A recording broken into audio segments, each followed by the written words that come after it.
3. Assalamualaikum warahmatullahi wabarakatuh. Perkenalkan, nama saya Syafri Cantika sebagai moderator.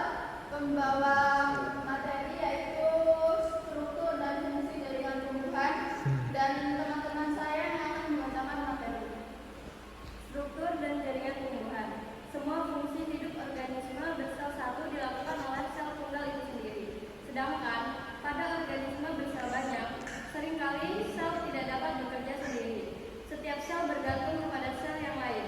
Kerjasama dan interaksi di antara sel ini menyebabkan organisme yang membentuk jaringan ini yang dapat mempertahankan hidupnya. Jaringan adalah kelompok sel-sel yang mempunyai fungsi dan bentuk sama. Setiap sel suatu organisme memiliki ukuran yang bervariasi, dan ukuran sel mencerminkan fungsi yang dilakukan sel tersebut. Jaringan merismatik. Jaringan merismatik terdiri dari sel-sel meristem. Jaringan ini dapat ditemukan pada titik-titik tumbuh di ujung batang dan akar atau disebut meristem pucuk, ujung atau apikal. Di bawah kulit kayu, sebagai kambium gabus maupun kambium pembuluh disebut meristem tepi atau lateral. Dan di tepi ruas atau buku serta pada pangkal tangkai daun atau meristem antara atau interkalan. Jaringan epidermis. Jaringan epidermis berfungsi melindungi bagian dalam organ sehingga tidak secara langsung dan mengaruh keadaan di luar organ. Sel-sel epidermis biasanya berbentuk segi empat apabila dilihat bersambung, berjajar homogen.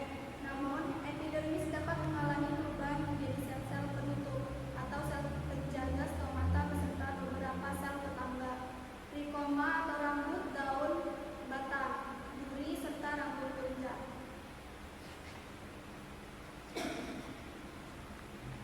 Jaringan pengangkut dimiliki oleh tumbuhan terdiri dari jaringan xilem, pembuluh kayu, dan ektim, pembuluh tapis.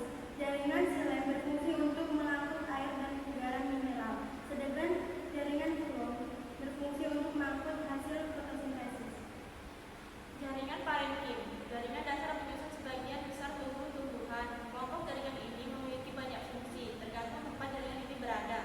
Seringkali jaringan ini mengisi bagian terbesar dari suatu organ, menyusun daging buah, kulit batang, isi umbi, atau limfang yang menyimpan pati atau metabolit sekunder tertentu.